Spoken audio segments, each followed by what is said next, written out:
Vamos conversar hoje sobre a importância da exposição raça em estudos de inferência causal epidemiológica.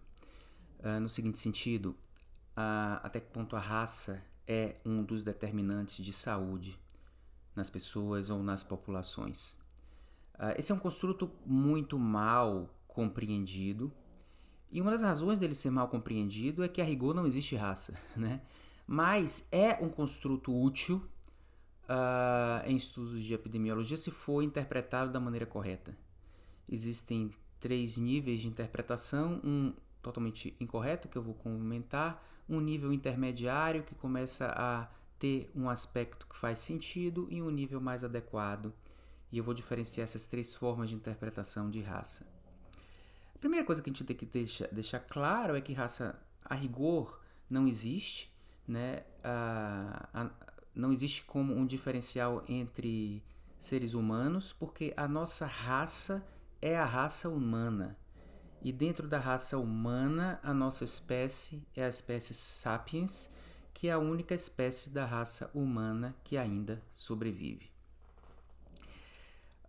Portanto, não tem sentido dentro da raça humana eu dizer que o branco, o preto, o amarelo são raças. Na realidade, não são.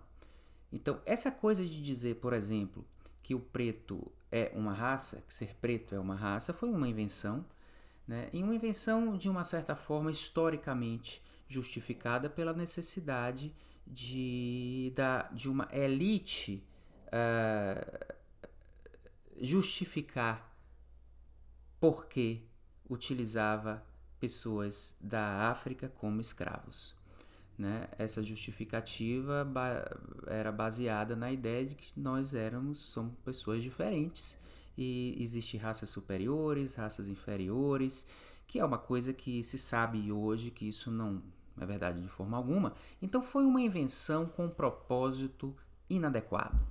E ainda bem que hoje já se entende que isso não é verdadeiro. Mas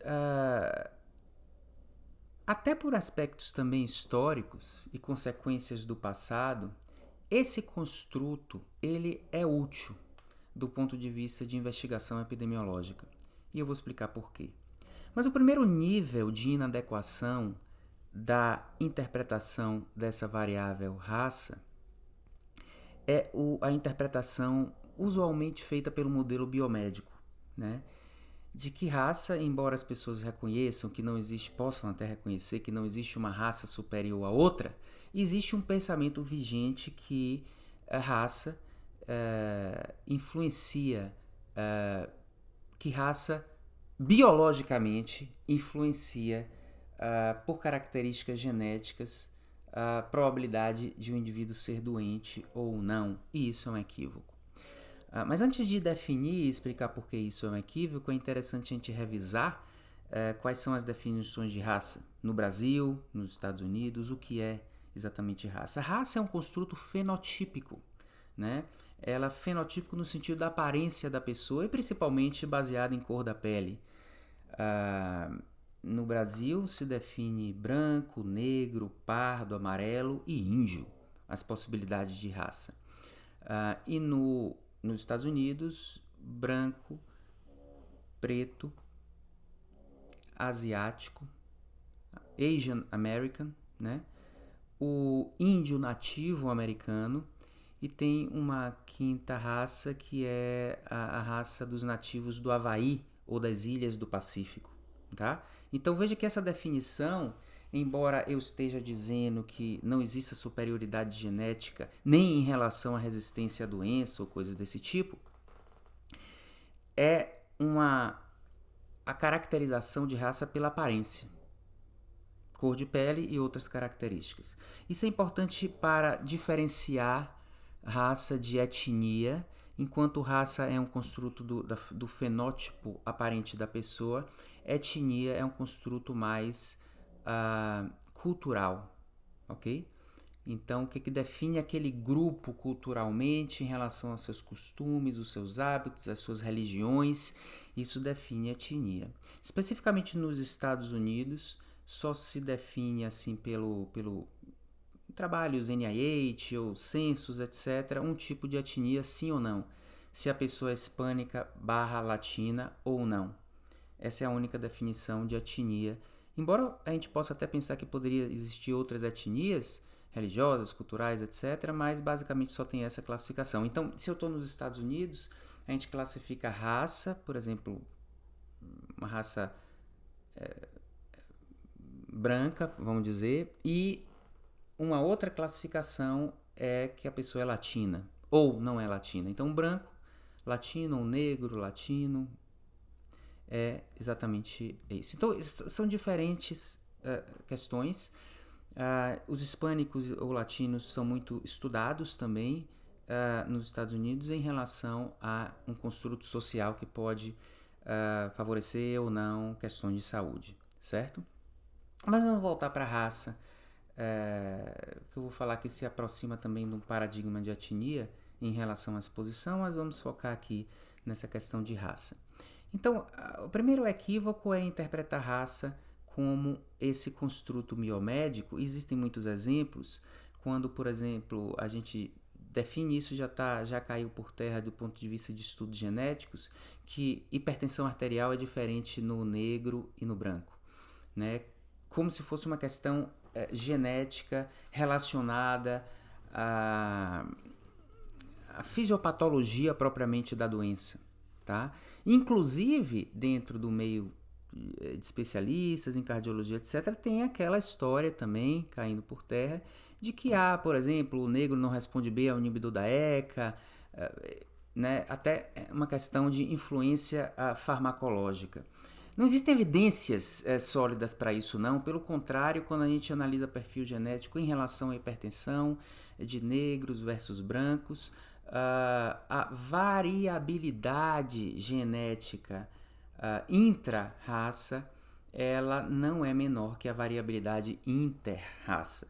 Se eu falar, por exemplo, brancos ou pretos, né? Essa variabilidade não é maior e não justifica dizer isso. E é interessante perceber, no caso da hipertensão, que se você vai para os Estados Unidos, a hipertensão do negro é pior, mas na África não é pior, né? Então, num ambiente em que o negro não esteja exposto a uma realidade social pior, não tem mais hipertensão. Então essa é uma confusão que a gente fazia quando na realidade existiam outras explicações, que eu vou chegar lá, interpretar a raça como uma coisa fisiopatológica, direta.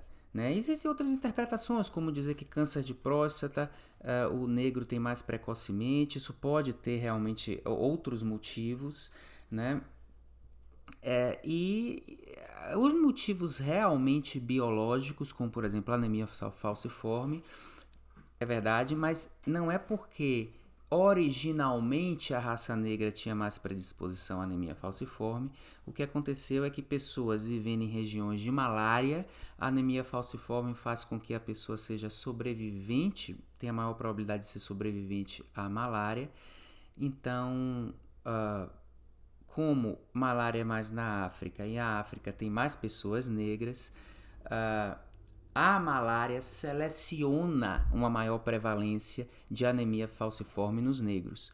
Mas se na África, nesses países que tem mais malária, tivesse mais brancos, seria o branco que teria mais anemia falciforme. Então é uma questão de ancestralidade. Às vezes a ancestralidade, ela, por questões evolutivas, faz com que uma população ou outra tenha mais predisposição a uma doença, mas não é uma questão genética original do que o que determinou aquela raça. Então, realmente, isso é verdade de que o negro tem mais anemia falciforme do que o branco, mas veja que é uma questão mais de ancestralidade do que da raça em si, do fenótipo em si, de pessoas com raça, com pessoas negras, né?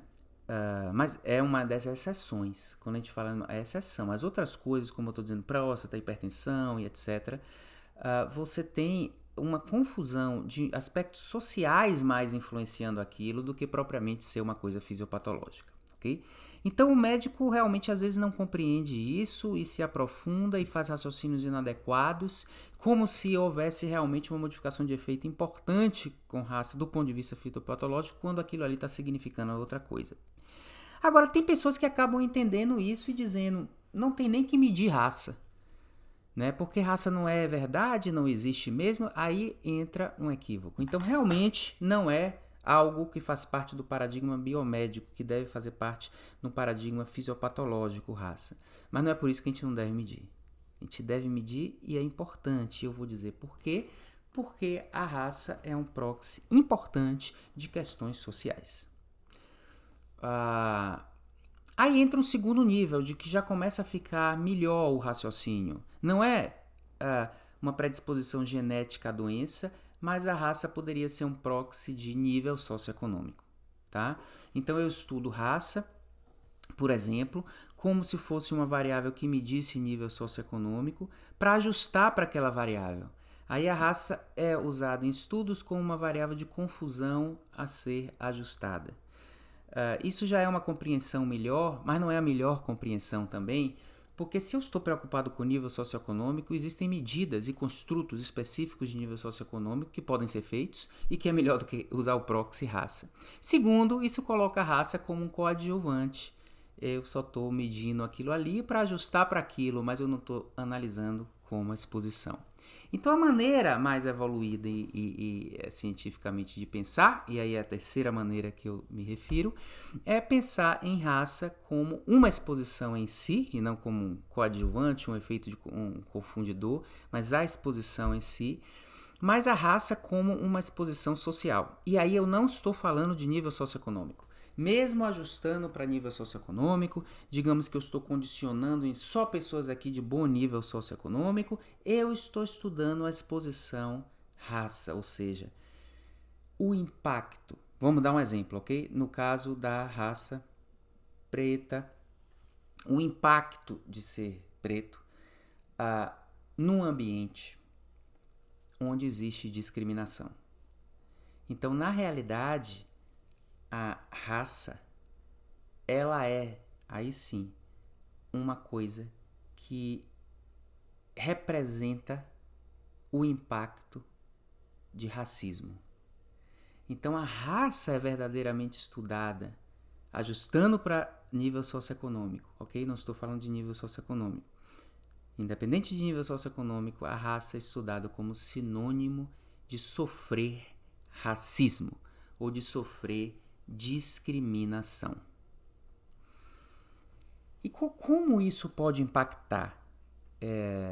Isso pode impactar através de mediadores comportamentais, mediadores ambientais, né? Porque o racismo estrutural dá menos oportunidades de pessoas viverem num ambiente adequado, dá menos oportunidades para a educação, e essas pessoas são vítimas de um ambiente mais violento, de um ambiente mais poluído, de um ambiente que tem um acesso menor a uma alimentação saudável, de um ambiente que não tem oportunidades ou espaços bons para exercício. E também essas pessoas são vítimas de um contexto que leva elas a terem um comportamento menos adequado do ponto de vista de tabagismo, obesidade, coisas desse tipo. Não é opção da pessoa, ela não ficou obesa porque ela quis, mas porque ela é vítima de um contexto social. E eu estou ajustando para o econômico, ok? É um contexto social.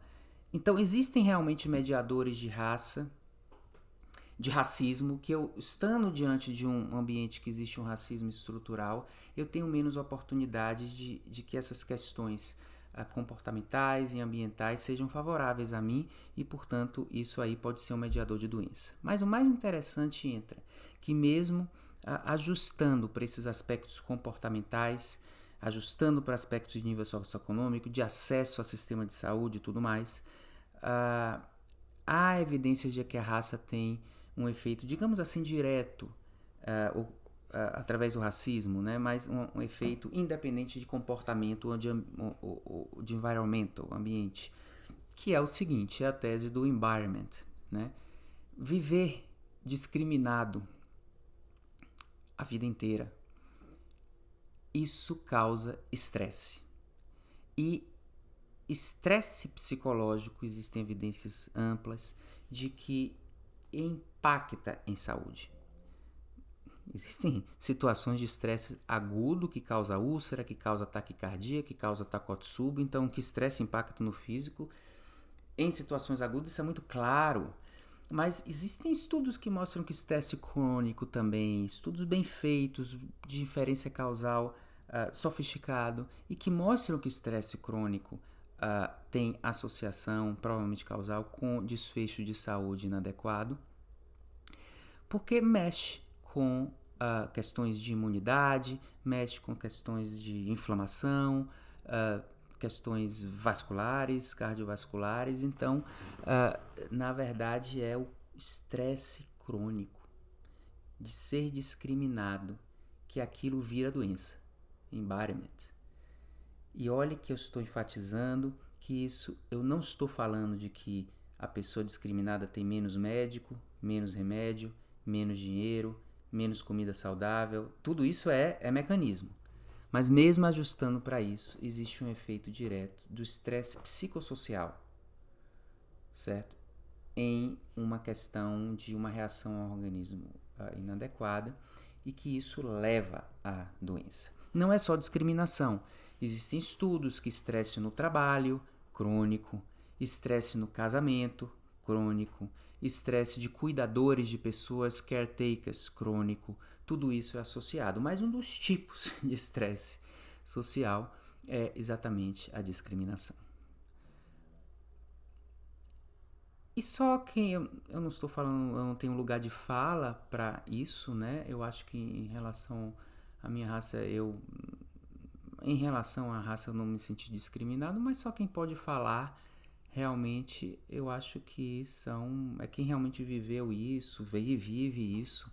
E no Brasil me parece que tem uma ideia assim que não existe racismo no Brasil, né? Mas essa ideia tem que ser melhor explorada, né? Porque racismo não é virar Ku Klux Klan e querer matar alguém, mas existe uma coisa implícita que essas pessoas podem estar vivendo no dia a dia, e só elas que podem falar, e isso aí tem impacto. Um dos estudos clássicos da década de 70, que não foi específico com raça, mas tem relação com isso, é o estudo Whitehall, feito na Inglaterra, nesse bairro lá de Whitehall, em Londres, que é um bairro rico, tá? Então as pessoas todas que moram lá, elas têm um bom nível econômico, estão num ambiente bom, adequado para viver, numa boa vizinhança, e estão num país, né, que tem um bom e universal sistema de saúde. Então, se você comparar diferentes pessoas ali, você não está falando dessas outras condições. Tá todo mundo, digamos, a rigor, como se fosse numa condição ideal nesse estudo Whitehall. E esse estudo avaliou primariamente doenças cardiovasculares, e o que ele compara é status no trabalho. Então ele compara naquelas pessoas lá que todos já são privilegiados, mas pessoas que têm diferentes hierarquias no trabalho, como se fosse assim, o presidente, as pessoas que são presidentes de empresa, as pessoas que estão no nível mais intermediário, como, vamos dizer assim, gerentes, e pessoas que são mais os trabalhadores da empresa. E esse estudo mostra de uma maneira muito interessante que quanto maior a hierarquia da pessoa, menos doença ela tem. Portanto, a rigor, pode ser até pequeno o tamanho do efeito, mas um vice-presidente pode ter mais doenças do que um presidente, mesmo que os dois sejam um alto nível. Então, status remete a isso que eu estou falando. Porque quem está numa escala menor de status sente um certo nível de menos privilégio ou discriminação. As coisas são subliminares. essas exposições crônicas pela vida toda, elas não precisam ser assim uma discriminação grosseira. E nesse caso do estudo Alt-Hall não é nada grosseiro, são pessoas que estão ali, não estamos falando de um racismo ou de alguma coisa assim, mas status influencia. Então, discriminação, como o contrário de status, consequentemente influencia. E a gente vive num mundo onde alguns países realmente existe uma diferenciação de status, uma diferenciação de discriminação a depender da raça. Então, raça negra, ou raça, qualquer raça, que em um ambiente onde aquele tipo de raça é discriminado, na verdade a exposição é racismo. Então, se eu estou testando a hipótese de que ser negro no Brasil tem uma relação causal com maior incidência de doença cardiovascular, o que eu estou testando é uma pessoa exposta ao racismo. Eu tenho a impressão que isso é uma coisa que precisa ser melhor estudada no Brasil. Primeiro, vencer essa ideia de que no Brasil não existe racismo, o problema é mais socioeconômico ou coisas assim. Existe um problema socioeconômico grave, um dos países mais desiguais. Mas a questão é, além da desigualdade, a raça em si influencia? Nós temos que pelo menos ter curiosidade em relação a isso. Enquanto nos Estados Unidos tem muito mais estudos, né? Estudos pegando só pessoas de nível universitário, bom nível socioeconômico, comparando, por exemplo, desfecho de gravidez entre negras e brancas, mostrando diferença importante. E para outros tipos de etnias também, outros tipos de grupos populacionais, como é o caso de um estudo que ficou clássico, um experimento natural, né, uma variável instrumental que foi utilizada, comparando o desfecho de gravidez de mulheres árabes antes e depois do 11 de setembro. Então, a ocorrência do 11 de setembro é uma variável instrumental, uma variável que ocorreu ali por acaso, naquele momento. Então, se eu pego momentos antes, meses antes, desfecho de gravidez e meses depois, esse estudo... Então, é como se aproxima de um estudo quase experimental, é chamado de estudo quase experimental, que se aproxima de um experimento randomizado, né? Então, a tendência aí acaba sendo maior incidência de complicações de gravidez depois do 11 de setembro em mulheres árabes, o que não aconteceu com mulheres não árabes. Então não foi o estresse geral do 11 de setembro, a ideia é que pode ter sido discriminação contra os árabes ocorrido aí. Então aqui a árabe é mais uma coisa que tem a ver com nacionalidade, né? Não está sendo definida nem como etnia e raça, mas é um tipo de grupo de pessoas. Então eu estou dando outros exemplos quando eu falo do estudo Alt-Hall, status profissional, quando eu estou falando essa questão de árabes, porque são coisas que remetem ao entendimento também de por que raça é estudada em epidemiologia como sinônimo de discriminação, como proxy de discriminação e racismo. Então, essa é a ideia e vamos tentar corrigir essa ideia de que raça tem muitas características genéticas que implicam em fisiopatologia. Isso não é verdade na grande maioria das vezes. Pode existir uma exceção ou outra devido à ancestralidade. Raça também não é apenas um proxy de nível socioeconômico, uma variável para ser ajustada. Ela tem que ser realmente estudada como uma exposição e a raça é igual à exposição ao racismo.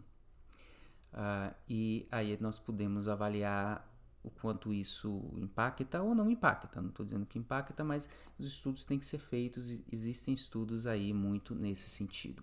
Portanto, é importante que do ponto de vista científico isso seja considerado. Por quê? Dentre os determinantes de saúde, os determinantes sociais de saúde têm mais peso, por incrível que pareça, que os determinantes biológicos. Se estima que determinantes biológicos ou questões médicas, fatores de risco clássicos, coisas desse tipo, são responsáveis por 20% da variabilidade de morbimortalidade de doença nas populações, 20%. Então, o biológico explica 20%. Né?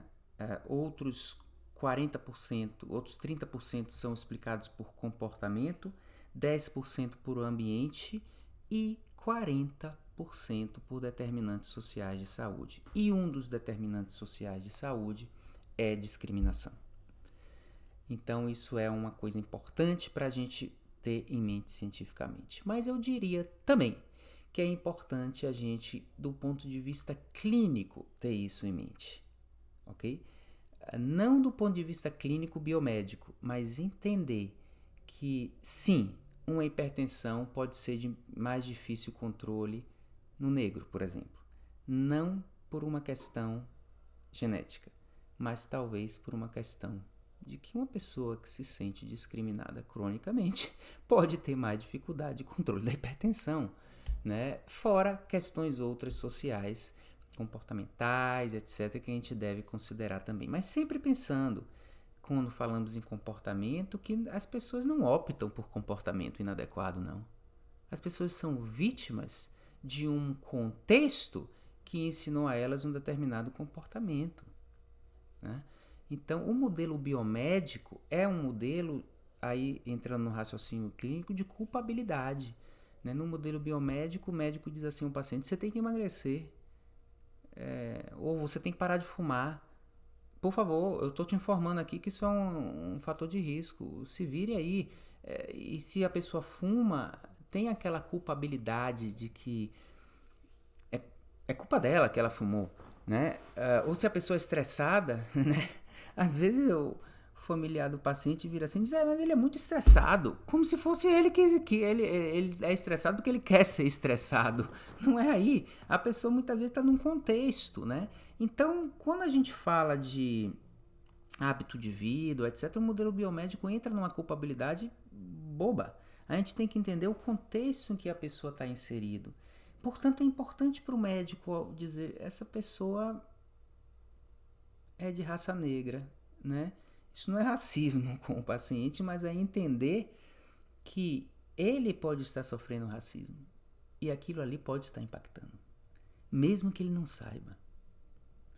E também entender que aquilo ali pode ser também um proxy de uma questão social que pode dificultar um pouco mais a aderência à medicação ou coisas desse tipo. Então não é vazio, não. Pelo contrário, é um construto.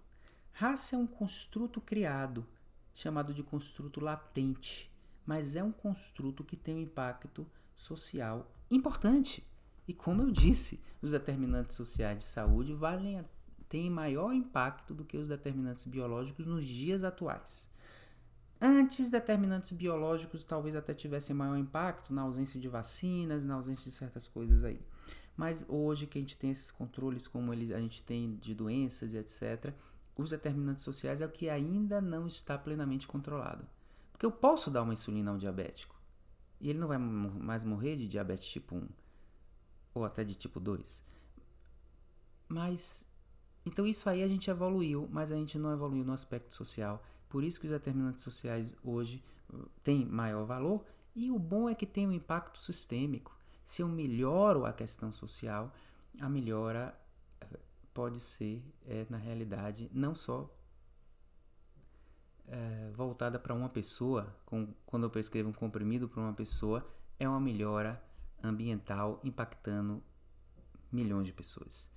Então, se a gente está falando de medicina, saúde pública, mesmo que não seja um médico ou um profissional de saúde, não estou falando só médico, um profissional de saúde que esteja num planejamento de saúde pública, essa consciência é importante ao lidar com uma pessoa que está exposta àquela situação. Assim como não é só o Ministério da Saúde que tem que se preocupar com essas coisas. Porque você tem que melhorar questões sociais como toda. Questões até que não parecem ser médicas, mas vão desembocar lá em questões de saúde. Então, o Ministério da Economia tem que se preocupar, da educação, tudo isso acaba impactando em saúde.